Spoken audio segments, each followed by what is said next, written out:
Good morning. All right, I'm ready to talk to you about the best year of my life. We could do better than that. Good morning. Yes. Oh, now I'm ready to bare my soul to you. But that's right. This year was really the best year of my adult life.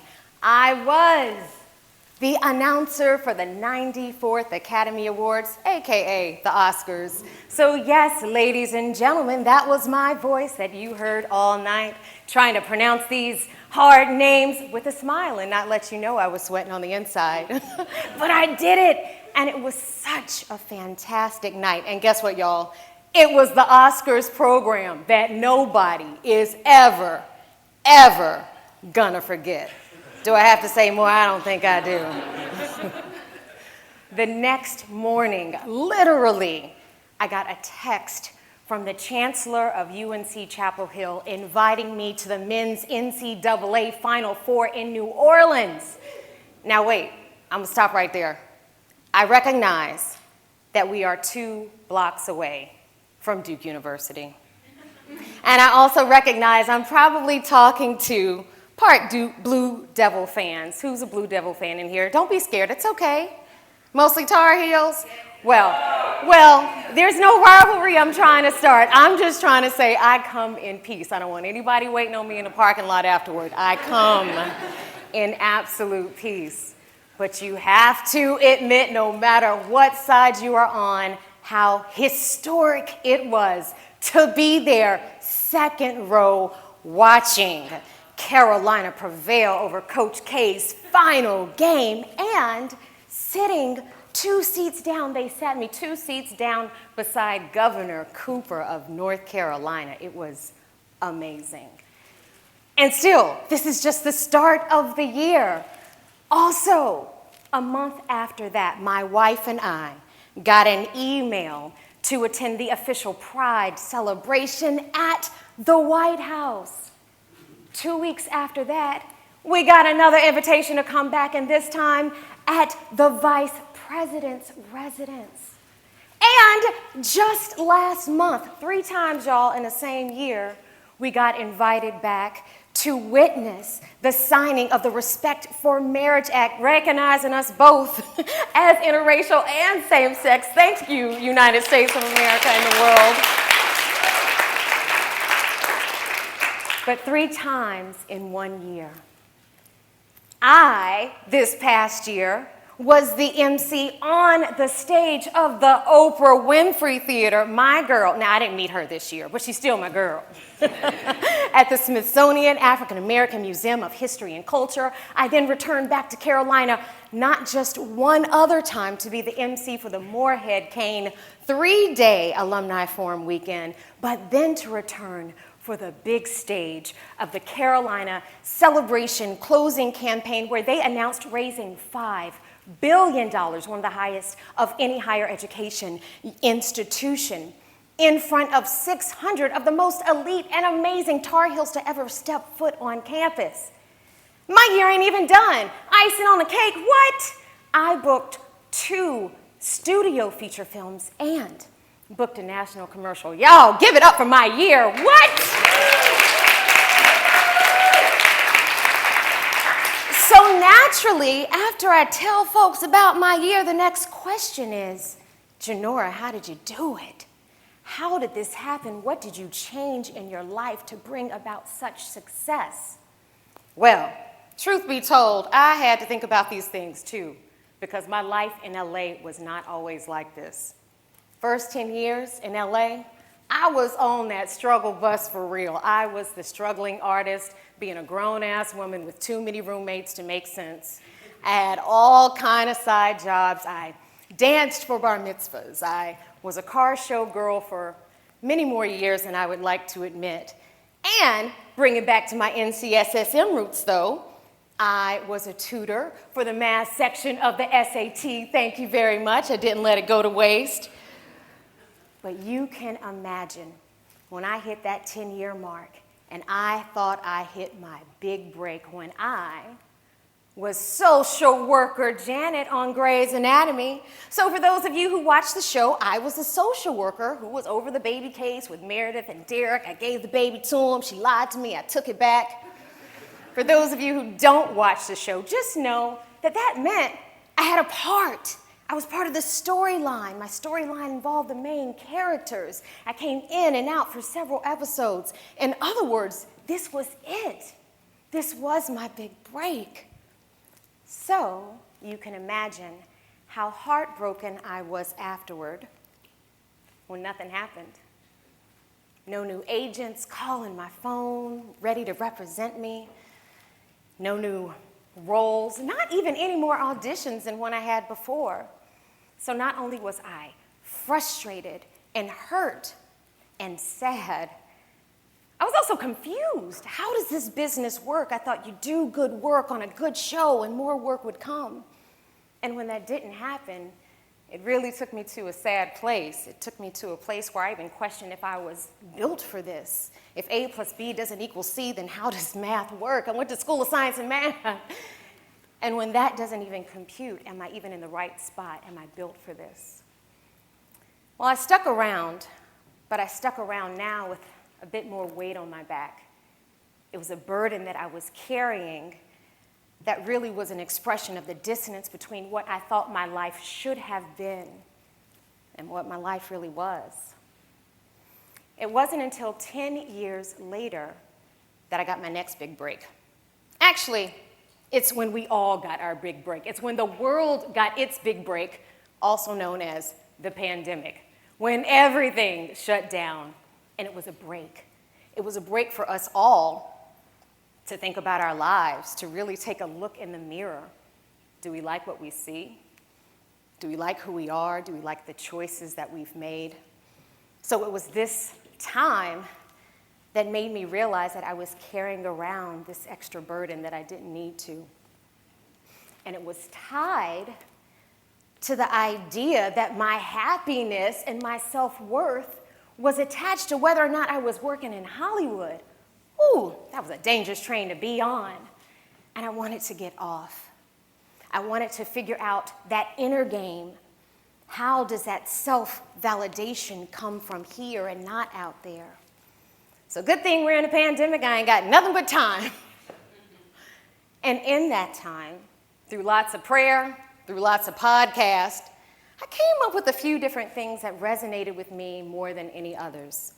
And they are 3 fundamental things that I really attribute to my successful year. The first is rooted in gratitude.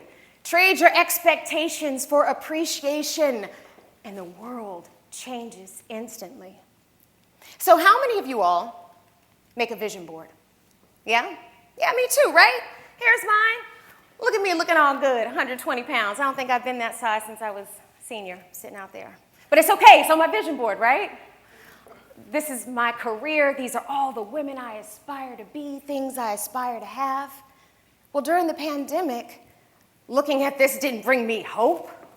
It only reminded me of the things that stayed on my board year after year that I have yet to accomplish. So I ditched it, and I created this instead. This is my gratitude board.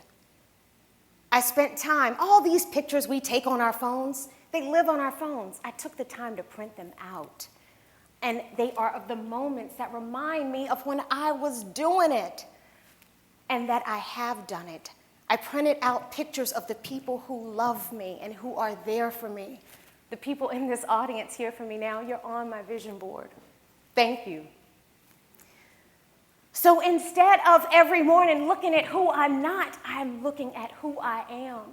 And even in the pictures when I see myself working and I don't feel it, I see the people who believe in me and see it for me. What a difference in power between those two dynamics of what I wish I was and who I am, and standing in that and being grateful of that change. All right, that's just number 1. I got 2 more for y'all. If you think you can handle it, right? Can I hear you? Can you handle some more? Okay. The next one is happiness.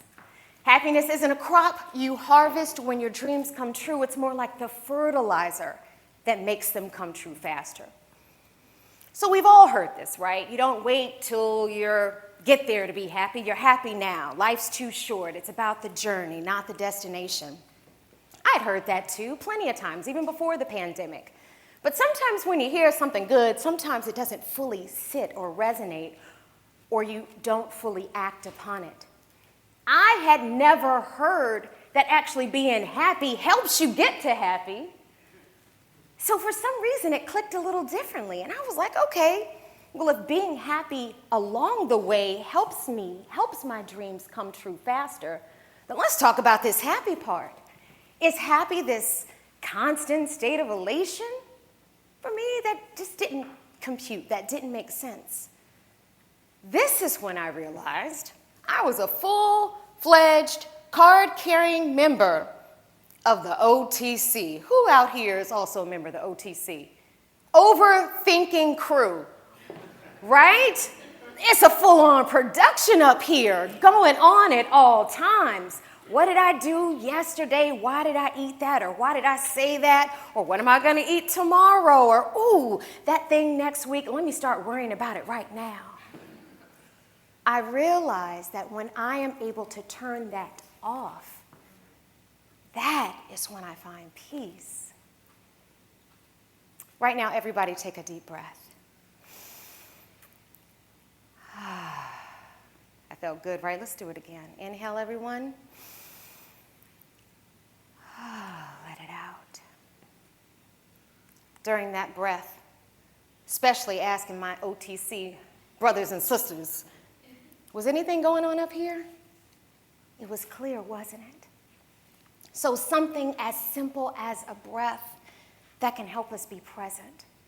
So that was what I was looking for, a list of things just as simple as taking a breath that can help me shut off the noise and just be present, which to me equates to being happy.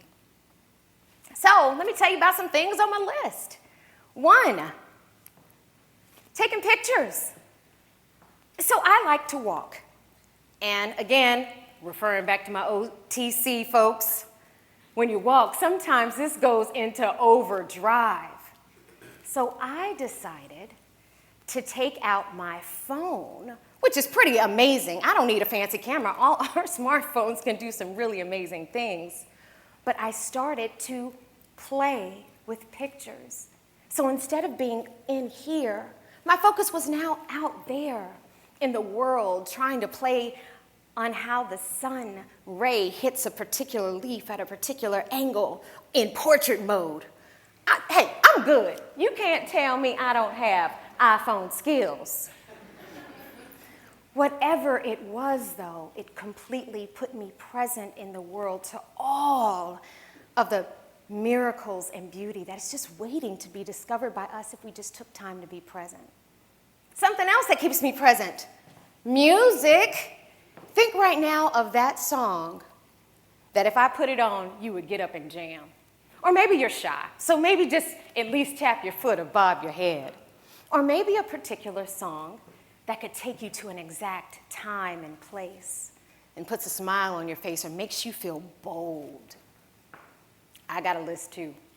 And so what I do is just when everybody's gone, I will put that song on and I will dance. I dance, because when I'm dancing, I'm not thinking about anything but that beat.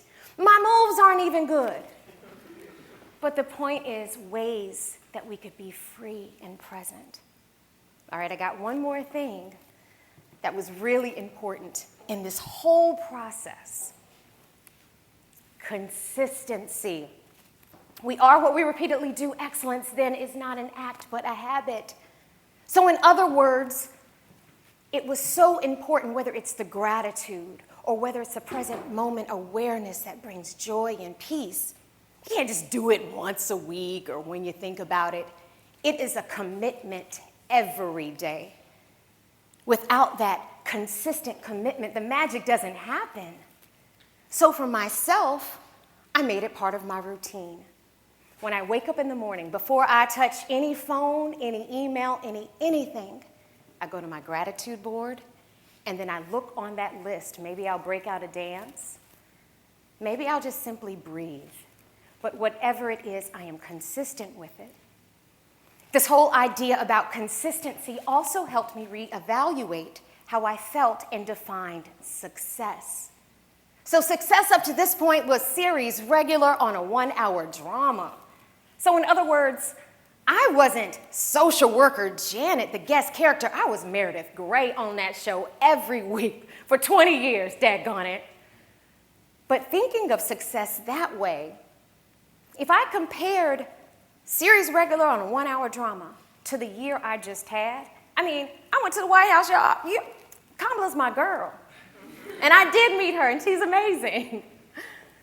But even with this year, if I compared it to this is unsuccessful.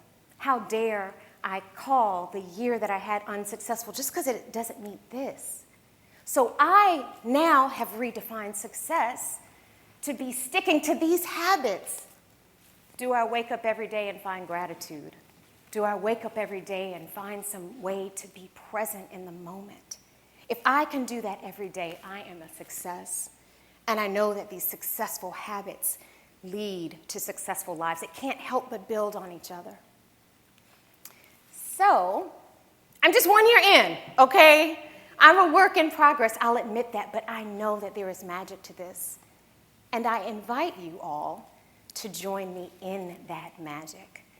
So, close your eyes, everybody. I'm watching up here. My eyes aren't closed because I've got to lead this. Got to make sure everybody's participating. Again, we'll start with a breath, deep breath in. Release it.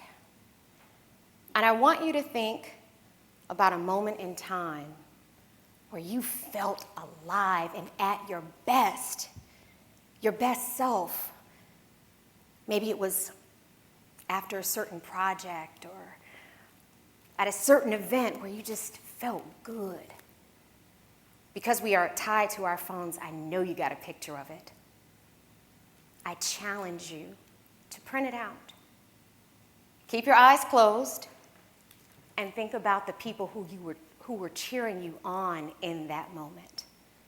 Whether it's your mom or your dad, a cousin, a friend, a partner.